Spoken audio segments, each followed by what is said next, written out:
coup, d'où te vient cette obsession pour la pizza? Tout petit, je pense que c'est un peu, tu sais, comme un héritage. C'est aussi le projet de Aura 1929. Arriver à ce que les gens prennent le temps de se retrouver autour d'un repas. Plus grand risque dans une vie, ce n'est pas de changer de voie, c'est d'être à un endroit qui ne nous correspond plus.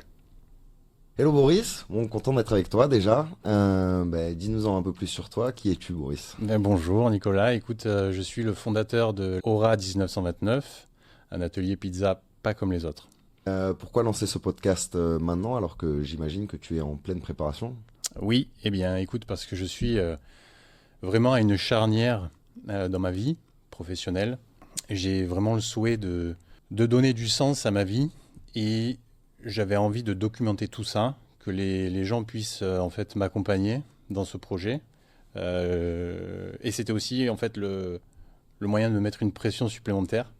J'aime ça et j'avais envie donc tout de suite, avant même d'ouvrir ma pizzeria, de participer à des compétitions en fait.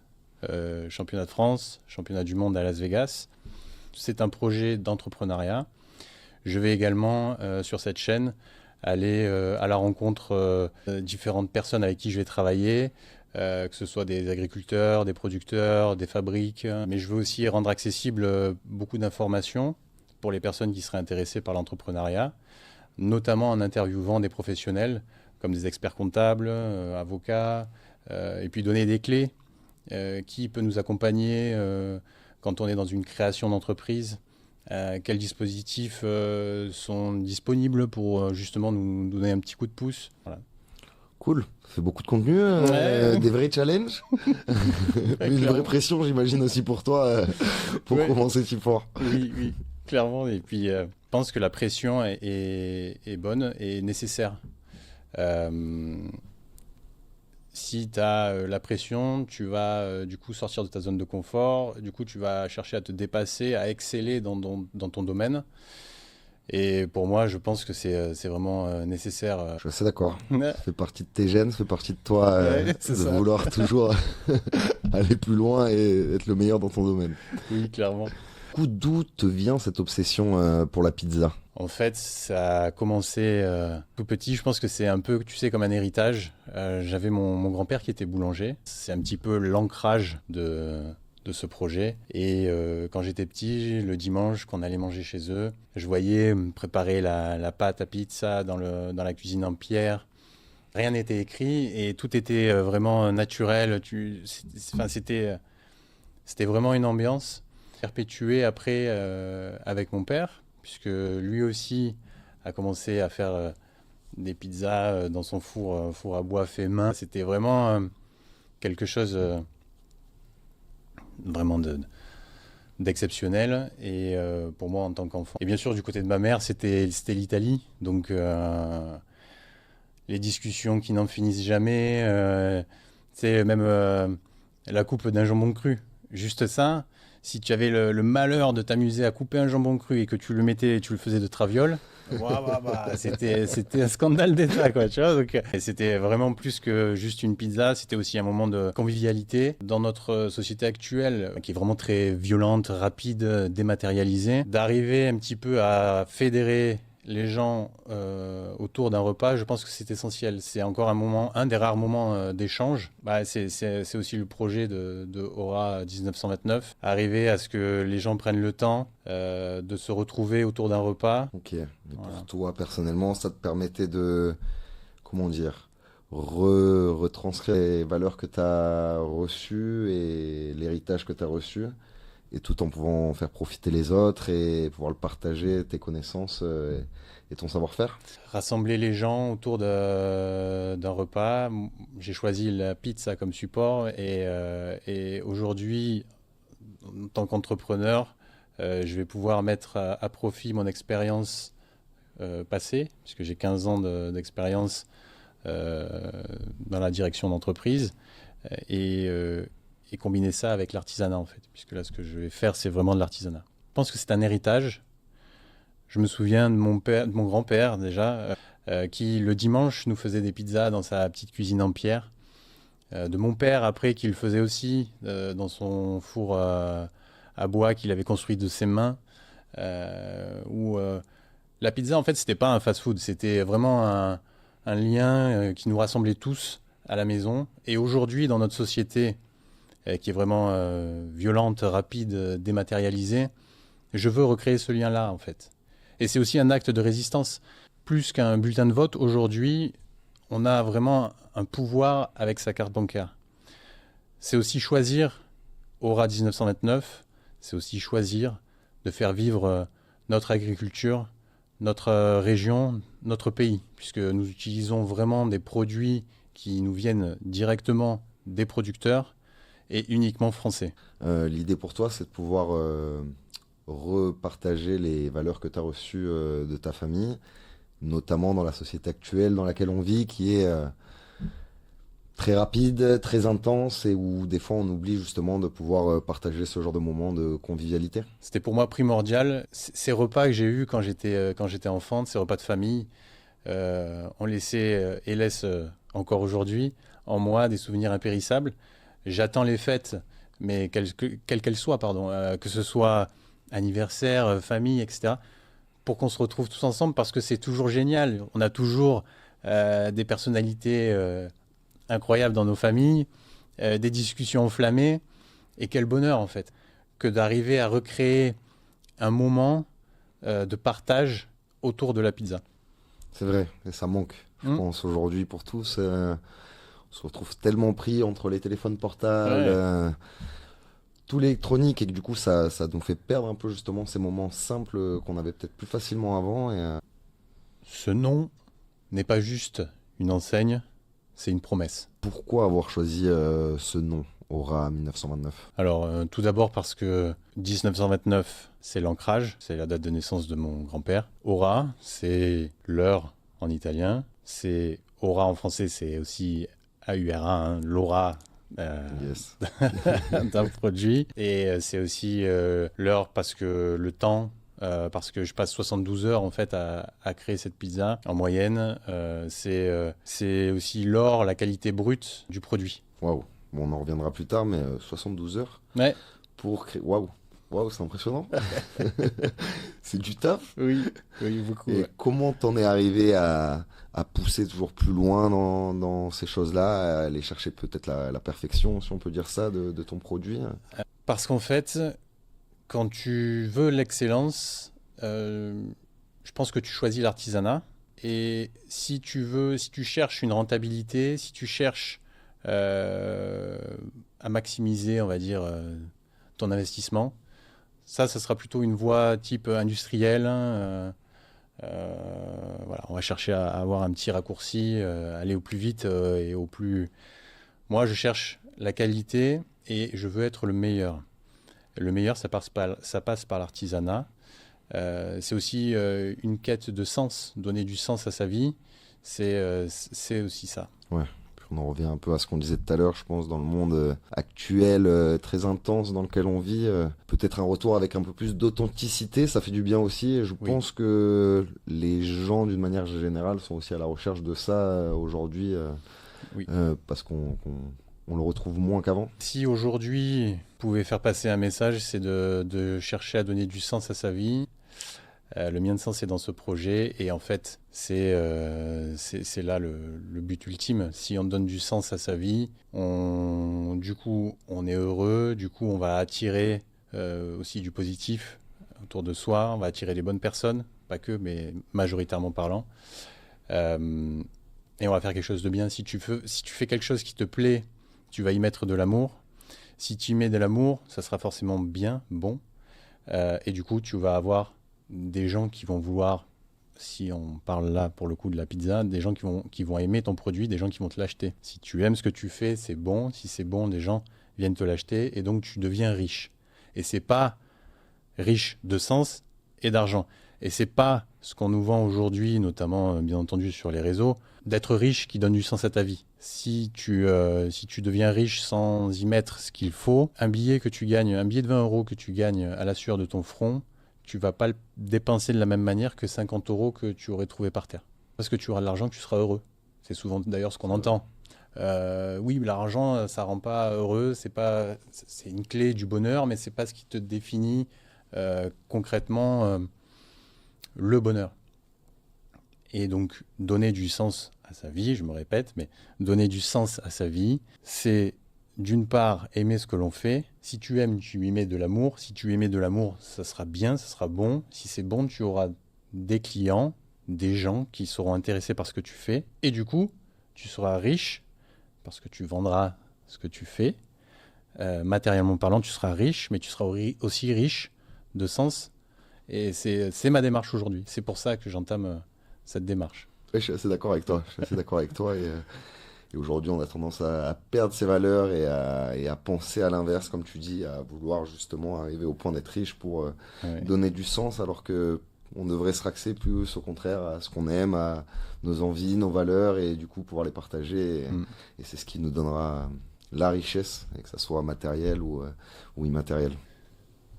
J'ai quitté le confort des salles climatisées pour la chaleur infernale des fours.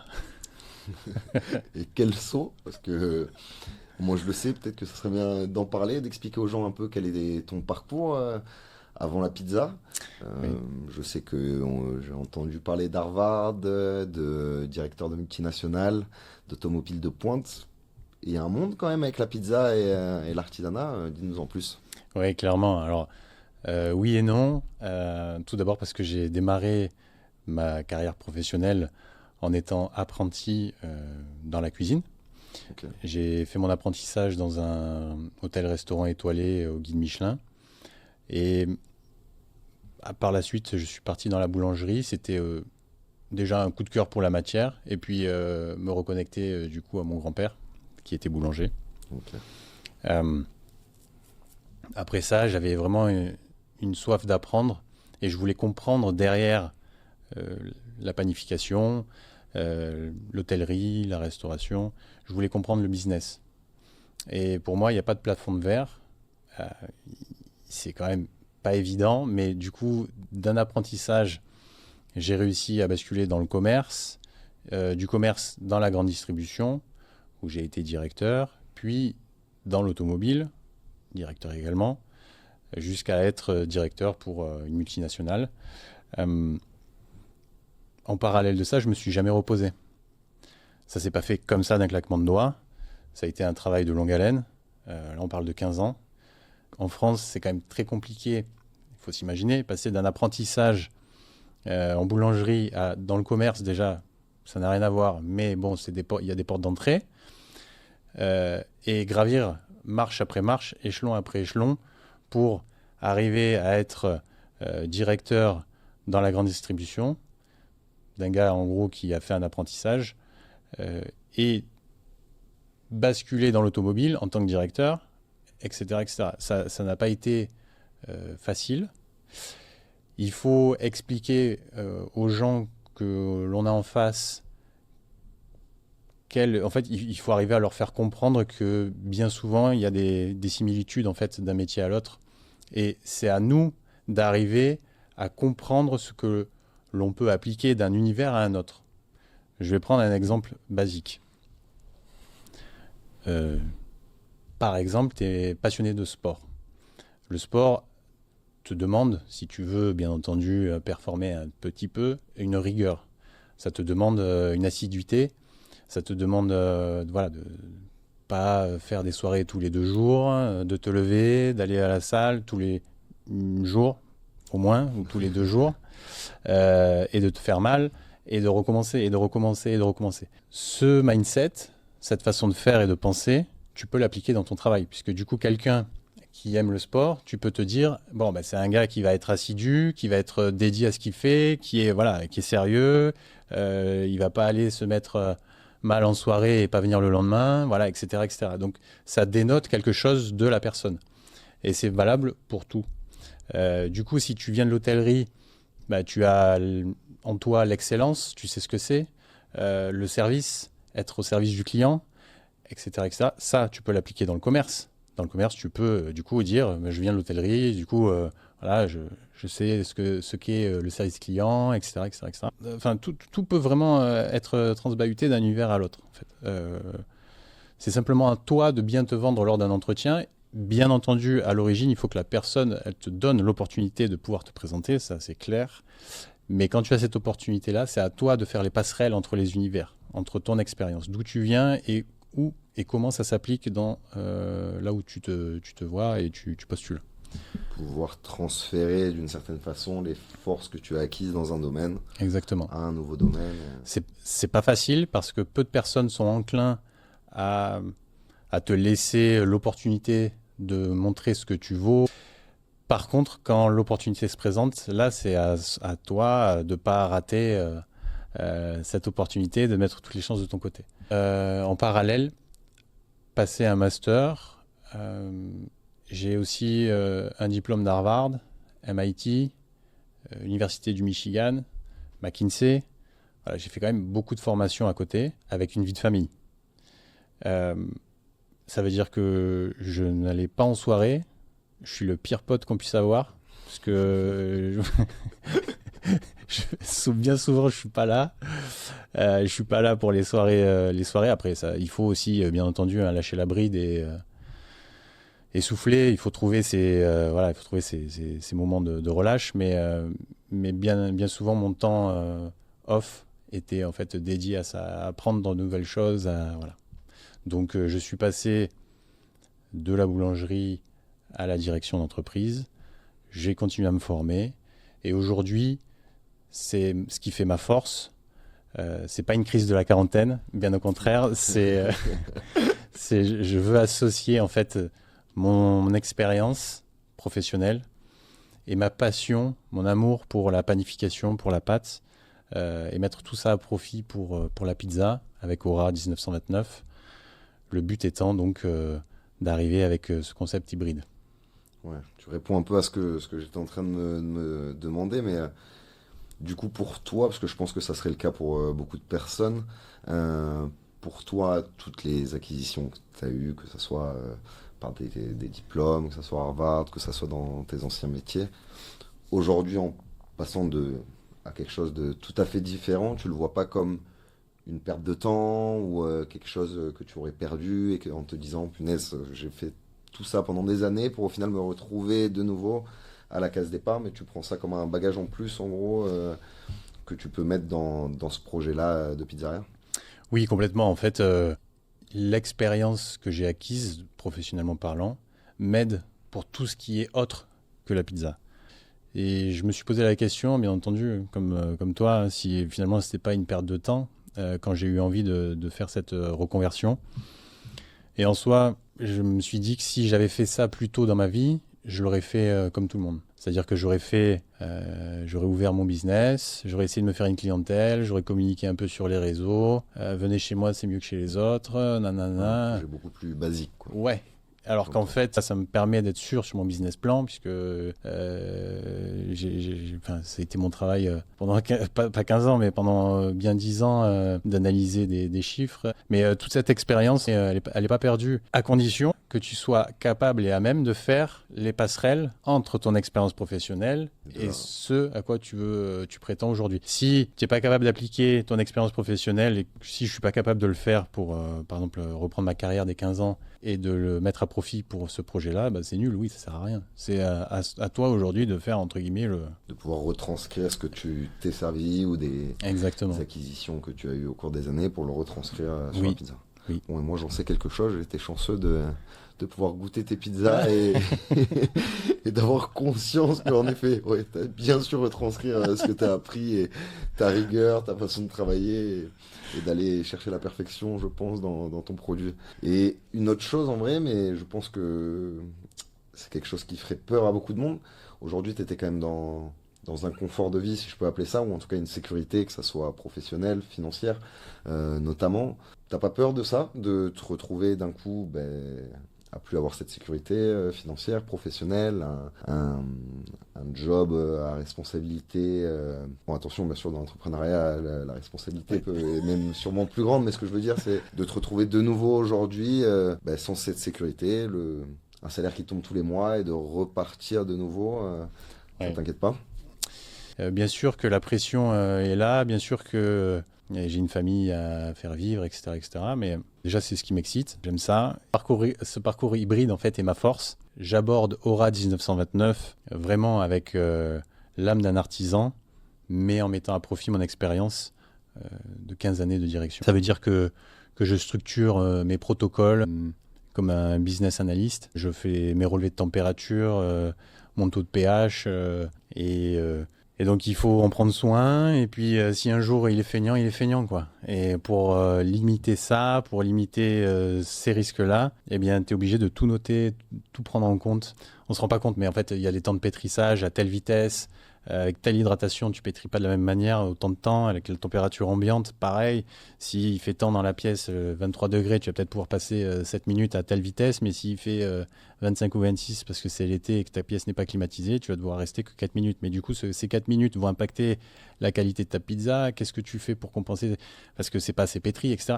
Voilà, il y a énormément de paramètres et d'une saison à l'autre, eh bien, il faut ajuster énormément de choses, quoi. Donc ça, c'est clairement, tu vois, une passerelle entre mon expérience professionnelle, mes formations que j'ai pu faire à côté et la pizza au levain qui est quand même c'est la crème de la crème, quoi. Un mélange de personnalité, entre guillemets, entre ce que tu as pu acquérir dans tes années de directeur Oui. et à la fois de ce que ta famille a pu te transmettre dans la pizza et notamment dans la boulangerie, comme tu me disais. Oui, oui, clairement. Ouais. Et selon toi, du coup, c'est quoi être un artisan en 2026? Tu vois, tout à l'heure, j'en ai parlé un petit peu, mais l'investisseur vont chercher le raccourci, l'artisan va chercher parfois le chemin le plus long, mais il va vouloir atteindre l'excellence. Et c'est aujourd'hui ce que je cherche avec Aura 1929. Ça revient un peu à ce que tu me disais tout à l'heure dans ta façon d'être et de penser, où tu vas toujours vouloir chercher à être le meilleur dans ton domaine Oui, oui. et à chercher l'excellence, ou en tout cas à t'y rapprocher au maximum. Un jour, du coup, tu envisages de transmettre ce que toi tu apprends? Puisque ma pizza est au levain, que j'utilise après un levain bio en plus, avec des farines des Alpes-Maritimes notamment et de région. Et après, j'utilise un préferment, toujours avec des farines bio des Alpes-Maritimes et de ma région, que j'utilise enfin dans un empattement final qui donne un produit unique, parce que c'est quelque chose qui n'est pas fait aujourd'hui, d'utiliser le levain, le préferment et faire un empattement final. Et comment t'en es arrivé là c'est-à-dire, c'est toi qui allais chercher justement tous ces points, les différents producteurs de la région, et comment tu t'es à un moment posé cette question justement de vouloir aller plus loin qu'une pizza basique et normale? Oui, en fait, je pense qu'on a toutes les clés pour faire pour proposer des produits exceptionnels. On est quand même le pays de la gastronomie. Et j'avais envie déjà, en fait, il y a plein de choses. J'avais envie de proposer un produit exceptionnel, donc avec des produits français, puisqu'on est le pays de la gastronomie. Faire vivre aussi tous les producteurs, que ce soit agriculteurs, artisans, oléiculteurs, maraîchers, etc., etc., fabriques. Le but était vraiment de faire vivre ces entreprises-là.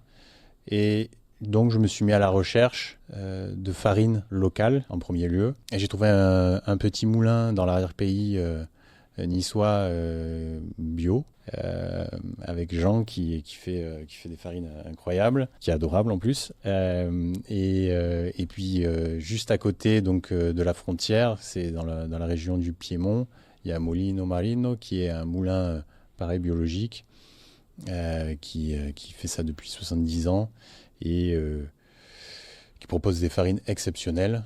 Donc voilà, je suis à 2 heures de route du moulin de Jean et je suis à 2 heures de route du moulin Molino Marino. Donc c'est des farines de ma région. Concrètement, même si c'est de l'autre côté de la frontière, on est à côté. Et ça, c'était la base. Derrière, j'avais envie de mettre à profit mon expérience dans la panification, donc dans la boulangerie, et de pousser un petit peu ça en allant travailler avec le levain qui en soit déjà quelque chose de top. La chose étant, c'est que j'utilise plusieurs farines dans mon levain. Ok. Donc, je ne vais pas rentrer trop dans la technique, mais en gros, dans mon levain, il y a plusieurs sortes de farines différentes, chose qui normalement n'est pas faite. J'ai pas utilisé de farine de seigle, alors que normalement on utilise la farine de seigle, ou du moins une farine très complète, mais régulièrement, on va dire que 80-90% des gens utilisent de la farine de seigle, en tout cas pour le démarrer. J'ai pas utilisé de starter spécifique pour le booster. Non, ça a été de la farine et de l'eau, un travail de longue haleine, ça a pris des semaines. Et maintenant, mon levain est vivant, unique. De là, je me suis dit, ben, et c'est top, j'utilise des farines, mais en fait, quand je les mettais dans mon empattement final, j'arrivais pas à retrouver toute la complexité des saveurs que j'avais pu développer dans mon levain. Donc je trouvais ça dommage, puisqu'en fait, je fais un levain spécifique, très particulier, poussé aux extrêmes, et je le retrouve pas dans mon produit final, tu vois. Et donc je me suis dit, il faut que je fasse un préferment pour aller extraire chaque filière de farine pour qu'elle ait le temps de s'exprimer en fait. Donc je prends ce levain que je mets dans mon préferment qui est à base des mêmes farines, hein, tout simplement. Simplement, je vais le mettre en maturation pendant 10 à 12 heures. Ça dépend de la température ambiante, hein, pour revenir à ce dont on parlait avant. Ça peut être 8 heures comme 14 heures, ça dépend de l'hydratation, de la température, etc. Bref. Je vais extraire du coup, grâce à ce préferment, toutes les saveurs de mes farines qui sont dans mon levain. Et ce préferment, après, je l'incorpore dans mon empattement final, toujours avec des farines biologiques, mais là qui n'ont rien à voir avec celles que j'ai utilisées auparavant. Ok. Et donc, j'ai extrait mes saveurs que je mets dans ma farine finale, que je pétris, et après qui lève et qui donne ce goût et cette texture si particulière. C'est un vrai taf, j'imagine. Ah oui, mais tu vois, c'est quand tu es passionné, quand tu aimes ce que tu fais quelque chose de bien. Yes, comme tu Et disais. Ouais, ça donne du sens. c'est ça- voilà. Totalement. Si j'ai bien compris, tu me dis si je me trompe, hein, bien sûr, Mhm. mais tu as essayé de trouver l'équilibre entre le goût, bien sûr, le côté éthique, en Oui. essayant de trouver des producteurs du coin, et notamment aussi sur le côté éthique d'un point de vue environnemental, bien sûr, et des problèmes actuels qu'on se retrouve confrontés Oui. dans notre société. Je suis vraiment touché par les producteurs en fait. Ils me touchent parce que c'est les vrais oubliés. Eux, ils travaillent 7/7 H24. C'est des enjeux qui sont bien différents des nôtres. Eux, ils sont vraiment aussi passionnés. C'est vraiment, on sent vraiment l'amour de la terre, des bêtes. Quand tu les rencontres, c'est un petit peu comme un grand-père à chaque fois. Et quand il te raconte ce qu'il fait, etc., machin, t'es là, tu te dis, waouh, ouais, c'est incroyable, c'est génial. Ils te font vibrer. C'est des gens qui ont le cœur sur la main. Et j'invite sincèrement les gens à penser, à considérer. Aujourd'hui, il y a plein de plateformes qui permettent d'acheter des produits directement chez les producteurs et sans passer par des centrales d'achat. Déjà, c'est que ça vous coûtera moins cher, mais en plus, on fait vivre vraiment des gens exceptionnels. Ouais, ce qui est vrai, surtout comme tu dis, si on se retrouve un jour à plus faire vivre ces personnes-là aussi, malheureusement, ils pourront aussi plus préserver tous nos terres et Ouais. tout ça. Tu sais, moi quand je vois des produits qui arrivent de plein de pays d'Europe pour des qualités bien moindres parce qu'ils n'ont pas les mêmes contraintes pour produire leurs denrées et que tu vois à côté les nôtres qui tirent la langue alors qu'eux sont beaucoup plus normés, ça me fait vraiment mal au cœur. Je trouve ça intéressant ce que tu dis, parce que je pense que pour beaucoup de personnes, du coup, et ce qui est compréhensible hein, dans notre société, mais quand on dit producteur, quand on dit local, ça nous fait directement penser à payer plus cher et se retrouver à pas s'y retrouver dans le budget. C'est peut-être pas tout le temps le cas. Et surtout, il y a peut-être ce côté un peu comme on parlait au tout départ plus du côté rapide, intense de notre société où on veut aller vite et qu'aujourd'hui, avec la mondialisation, avec toutes les facilités, comme tu disais, les centrales d'achat et de certains pays qui arrivent du coup à avoir des produits plus rapidement ou quoi que ce soit, mais qui sont en termes de qualité ou en termes d'éthique. On va à l'essentiel, puisque nous, on a le temps de rien dans nos vies aujourd'hui. On veut tout, effectivement, comme tu dis, tout de suite. Un drive, un machin, un truc. Et on va pas forcément prendre le temps d'aller chercher. Soit c'est juste ça, c'est prendre le temps. Ouais, c'est bien. Je pense que c'est important, même. Je pense que peu de gens ont conscience de ça aussi. Parce qu'on voit toujours ce décalage où on a l'impression que les prix vont être beaucoup plus chers, qu'on va se retrouver, Ouais. alors qu'au final, comme tu dis, on peut trouver des produits de bonne qualité, ou au niveau de l'environnement Ouais. en tout cas, on va pas avoir une émission de CO2 horrible, on Non, va non, bien rester en sûr. circuit court. Et comme tu dis aussi en vrai, de faire travailler des gens aussi qui le méritent entre guillemets, ou je sais pas si on peut parler de méritocratie, mais qui le méritent, qui vont entretenir ça et ne pas se laisser avoir par le piège de la consommation rapide, de tout avoir tout de suite, un peu comme on parlait avec les téléphones tout à l'heure, mais où aujourd'hui c'est tellement devenu rapide, tu veux te commander un café, tu veux te commander à manger, tu veux... Mm. qui sait? Et en plus, tu vois, on nous fait beaucoup de normes, de régulations, de trucs, de machins. En fait, la première règle, ce serait de consommer local, quoi. La vraie pression, ce n'est pas la compétition. En fait, c'est d'être fidèle à soi-même. Et je te reprends sur le mot compétition, et tout à l'heure au départ de compétition nationale de pizza, dans l'ouverture, si j'ai bien compris, pourquoi? Alors, parce que je suis dans une démarche d'évolution constante. Avec le levain, tu peux réussir un jour et échouer le lendemain sans avoir réellement changé quoi que ce soit à ta recette. C'est le mystère et c'est ce qui fait d'ailleurs que c'est un produit exceptionnel, hein. Cette pression, toi, ça te permet ça te fait vivre, c'est ça, Ouais. si je comprends bien, c'est un Ouais. truc qui fait partie de toi. Et J'ai toujours eu besoin d'être mis sous pression, en fait, d'être challengé. Et s'il n'y a pas de challenge, s'il n'y a pas de gros risques. Et tout ça, on pourra avoir un œil sur ça, sur les compètes, Ah oui. parce qu'en vrai, c'est attrayant, ça donne envie de voir. On a envie d'en savoir plus, on a envie de savoir ce que ça donnera. Mais tu vois, j'ai même un peu sadomaso parce qu'en fait, Ce que j'ai bien appris, parce que tu prends un vrai risque quand même, parce que tu peux aussi tomber à côté et te prendre une vraie barre. non, clairement, en fait, oui, oui, le but, ça, je vais vloguer tout ça. Euh, on va partir et ça sera vlogué. Et oui, clairement, imagine le pire du pire, tu vois.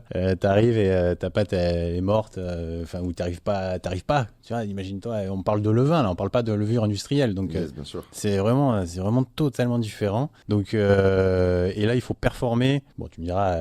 Avec la cuisine mobile aussi, il faut performer tous les soirs à un temps donné. Mais là, si tu as une fenêtre de tir qui est vraiment réduite, tu dois performer à un moment donné, il faut que ce soit nickel, tu n'as qu'une chance, c'est là. Tu peux pas te louper. Tu peux pas te louper. Et avec un produit qui fait tout pour que tu te loupes en soi, du coup.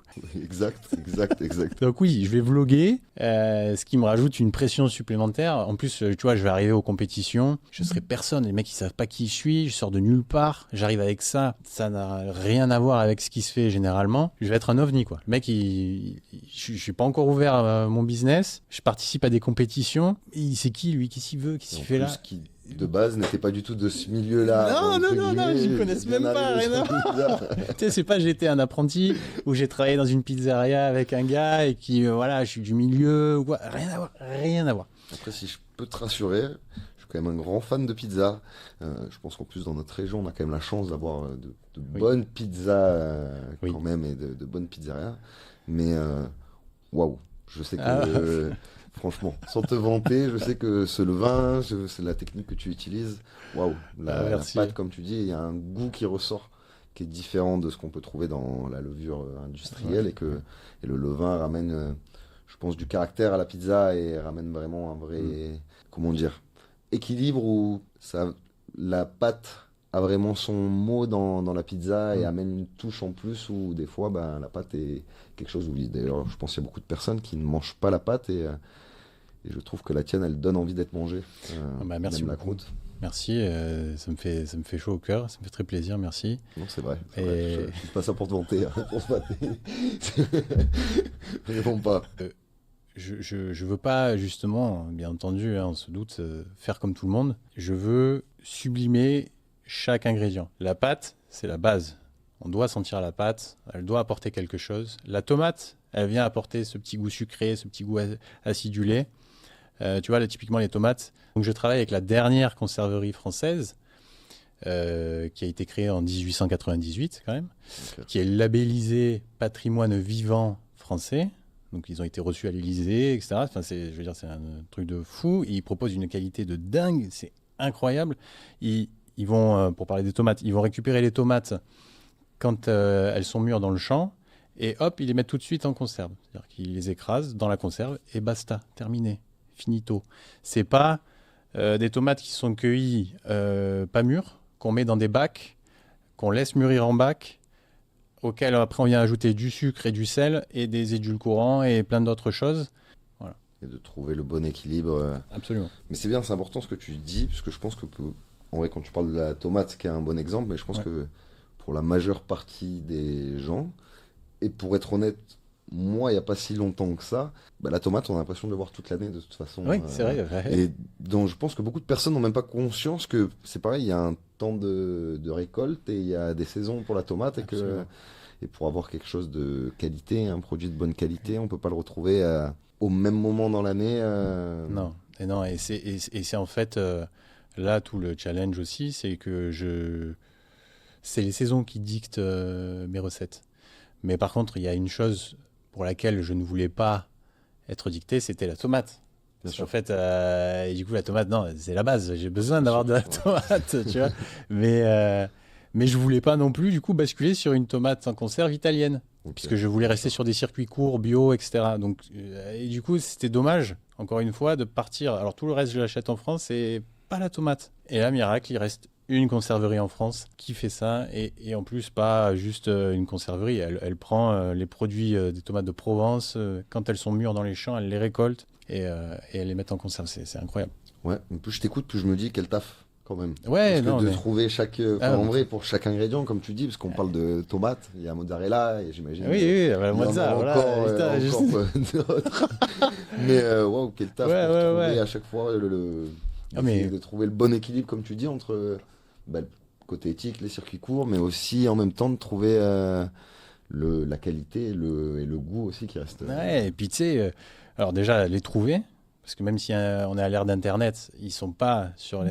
Enfin, je ne parle pas des tomates, je parle en règle générale des produits. Les producteurs sont très peu sur Internet. Et tu vois, je pense à Jean, trouver un moulin en 2025 en France qui fait de la farine bio, dans les Alpes-Maritimes, dans le 06, c'est incroyable. Ouais. Et voilà. Qui a réussi à rester encore là, en vrai, comme on disait tout à l'heure, mais avec la société actuelle dans laquelle on vit, je pense que ça doit être très compliqué pour ces gens-là, ces producteurs, de survivre, entre guillemets, de rester là. Ah ben c'est clairement, tu vois, on parlait tout à l'heure de donner du sens à sa vie. Là, c'est le sens à 3 milliards de %, quoi. Ils sont dans ça et tu le sens tout de suite quand tu les rencontres. C'est incroyable. Mais d'ailleurs, sur cette chaîne, on fera ça. J'irai, alors caméra sur l'épaule, ça c'est à l'ancienne, mais j'irai avec une caméra et on ira vloguer, les rencontrer. J'aimerais beaucoup les interviewer aussi, comme on le fait aujourd'hui, pour découvrir un petit peu les personnalités et leur donner de l'espace, en fait. Qu'ils aient un espace sur lequel ils puissent se présenter ce qu'ils font, et voilà. Donc ça sera dans la suite. Génial, c'est bien. Ça permettre aux gens de pouvoir voir aussi que tu puisses transmettre à travers tes vlogs à toi, transmettre justement aussi ce savoir, cette connaissance, comment dire, peut-être avoir ce recul aussi pour nous d'avoir conscience de cette importance de pouvoir faire travailler ces gens-là, et aussi il sera gagnant entre guillemets, parce que ça soit sur le goût, même le côté économique, comme tu disais.